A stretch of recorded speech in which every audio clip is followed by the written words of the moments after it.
Hi everyone, it's finally Friday, and today we want to talk about some more cover ideas that you can use. We've been working on, last week I showed you the small one signature little, what were they, like 4x6 or whatever. Today we're talking about these are 9x6 when they're open. And so basically what I've done is taken things that are 12 by 12, cut them down to 9 by, was it 9 by 6? No, 12 by 9. When you're folded in half, they're 9 by 6. But I just started going through my stash and found some interesting things. These right here I'm going to use for bare naked journals and just use coffee dyed paper. These are more masculine in nature, but what this is I used to get the mystery boxes, the Cricut mystery boxes, and I had a bunch of this faux leather, the Cricut faux leather. So these will make beautiful journal covers, and there's a couple of different browns. There's kind of a gray, and then this orangey yellow color. They're very vinyl-y in texture, and they're kind of flimsy. So what I will probably do with these, it's got a fiber on the inside that kind of snagging on my dry hands. But what I will do with these probably is sew some cardstock to the inside, maybe some craft cardstock. I did try, where's that one? On one of them, on this gray one, to round the corners, and because it is fibrous, it'll leave the mark, and so then I just trimmed it with my scissors to round the corners. But I will probably round the paper. But like I said, it's very flimsy, so you will want to add something to stabilize that. But I got this in 12 by 12 sheets, and I believe this is 2 packs. I think it came in 2 different boxes. So I've got, what, 3, 6, 10 here. There must have been 5 in each pack. And so then I've got these pieces left over that'll make wonderful little tags for inside. I probably, because they're bare naked journals, I probably will put a pocket inside both front and back cover, and that's it. The rest will just be pages. So each one of these has a strip. They'll each get 2 tags. Or I may cut off a piece and use that for something on the front. I don't know. I'm going to leave that until I get to it.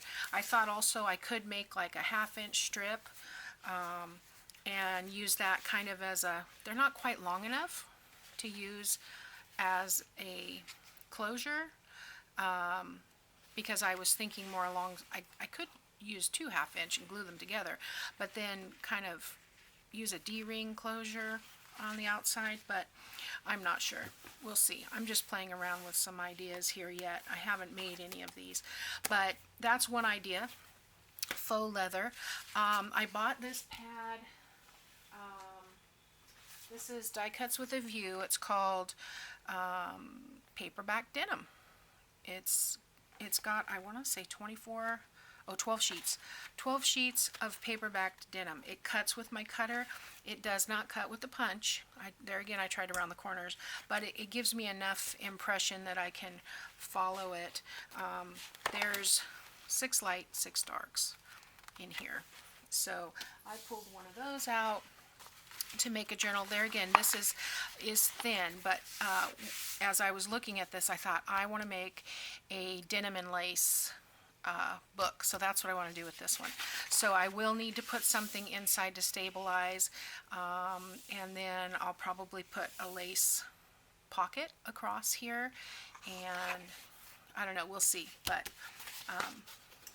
I'll show it to you when I get around to it. Now, this is one idea that, you know, when you start junk journaling, you go through the stores and you start seeing all the things that you can make into journal. For instance, when I was at Goodwill, I found this roll of wallpaper trim, and I thought, well, this will make cute little 4x6 books. Let's see what size this is. It is, well, let me do it this way. It is 6 3/4 inches wide, which would be perfect for 4x6 pages. And there's a ton of it. I think I paid $2 for it. There again, to make covers, you know, you see things and you think, wow, that looks really cool. Well, this is a gift bag, and this is a Dollar Tree gift bag. I made this into a cover by just cutting apart the bag, and then I have used my glue stick to attach some cardstock to the inside. This happened to have pink glitter, and this had the pink glitter, so I thought that would work well. I do want to sew around the edges of this one because that gives it a nice sturdy cover. I'll probably Mod Podge this, but I thought I'd show you how I cut the bag apart. So I have another one here, and this is, like I said, this is a Dollar Tree bag. So the first thing I want to do is get these out, these little ribbon handles. They have the little plastic coating on them, so these can totally be reused for something, even if it's just tie a bow, you know. So I'm just going to pop those out, and let me get my trimmer. I want to trim off this piece at the top where it's folded over and has the cardboard inside, because I'm not going to need that. So I'm just going to probably, let's do that about, because I don't want the holes, I want to come below here. I'm going to do it at 1 1/4 inches. And this is going to take a minute because I'm going to have to stand up to do this. This has several layers to go through. There we go. But that, not only does that get rid of this, and you can save this paper to use on your tags or collage or whatever, but that's going to give me a straight edge for when I start to cut the bag. So I'm going to fold this way, and that's going to give me that piece. I'm going to cut the bottom off.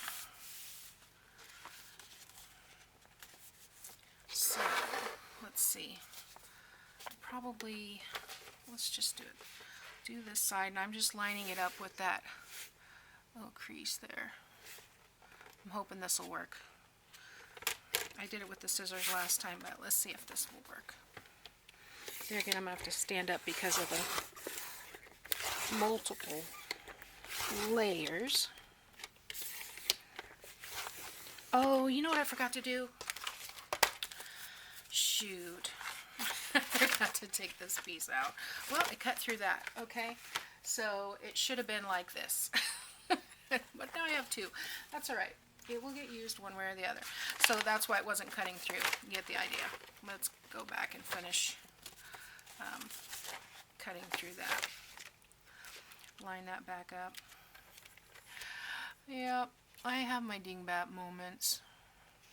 More than I'd like to admit. Okay. There we go.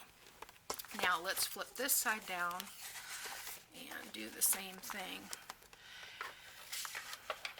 Actually, what I can go ahead and do, this isn't quite 9 inches, which is where I would usually do, so I'm going to do like an 8 here, and just go ahead and trim this completely off. I like the 9x6 journals, but it's nice to do a little bit smaller one too. So you can do the 9x6 if you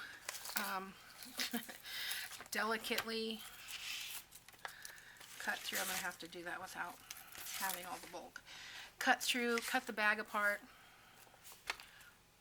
This piece that is not cutting through is because it's 4 lengths. So let's see, where do I want the front? That's going to determine, I think I want this to be the front here. So if I'm doing an 8-inch journal, 8-inch tall, I'm probably gonna want it about 5. So let's turn this way, and I'll come out here to, let's do 5.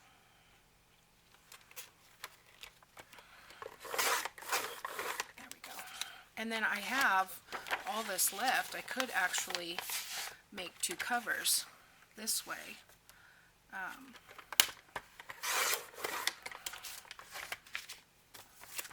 So if you do an 8x5, I'm going to trim this up just a little bit. If you do the 8x5, you should be able to get 2 journal covers. One will have the glitter, one won't. But I just can't seem to get that one piece. I'm going to trim that off.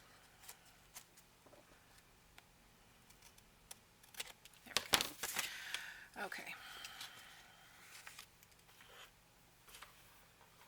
The other way is to cut off that very bottom part. What do I do with it? This piece. Cut this piece off first and then lay open your bag, and you can do pretty much whatever you want with it. But this is a way you can get 2 journal covers out of one bag. And the other one I did, of course, this one's 9x6, so you can see the difference in the size. But sometimes you want a little bit smaller, you know. And look at, because of the way that I folded it, it's the same design, one with glitter. I believe these bags just have glitter on one side, so this is gonna lay flat when I attach some cardstock to the inside, and then I will just sew around. So yeah, that's going to be really pretty, and you could put all kinds of stuff in there. Probably have enough here. Well, it's kind of vertical, but these would make some, this would probably be enough to cover the inside of one of them, you know, if you wanted to. And then some pieces left. This is white, but some pieces left for some tags or paper clips or embellishments or whatever. So all kinds of things that you can make a simple journal out of. I can't think of anything else offhand other than, you know, I buy, placemats, table runners. Every time I go to Goodwill or to Dee Dee's Discounts or Walmart or anything like that, I look at the placemats because there are a lot of them that are tapestry. In fact, I have one on my channel that I did that was roses that I got from Dee Dee's. And you can pick up these placemats relatively inexpensively and cut it in half and get 2 journal covers out of it. So that would be perfect. I've used a drop cloth and used the canvas. This is the box that had the Cricut stuff in it. Sorry. I've got all kinds of metallics. I hope that's not just glaring on you, but metallics and different kinds of vinyl in here that I thought, you know, who knows. It's sticky back, so all I have to do is peel it and stick it to a piece of cardstock or to a piece of canvas or cotton fabric or anything like that. So lots of ideas to use. So, you know, I'd love to hear what your ideas are. I'd like to know what you've made journals out of, journal covers. You know, I didn't even go to the hardback books yet. We're only talking, you know, basically a soft cover, one signature journal. But yeah, I'd love to hear from you. I'd love to know what you guys are making journals out of, or anything that you've come across that you think would be interesting. I've got my husband and my kids are all pointing out stuff now to me when we go places, and even as simple as a cardboard box from Dollar Tree. So, you know, I mean, the possibilities are endless. Try looking at things differently and see what you come up with. Thanks for watching, and I'll see you tomorrow.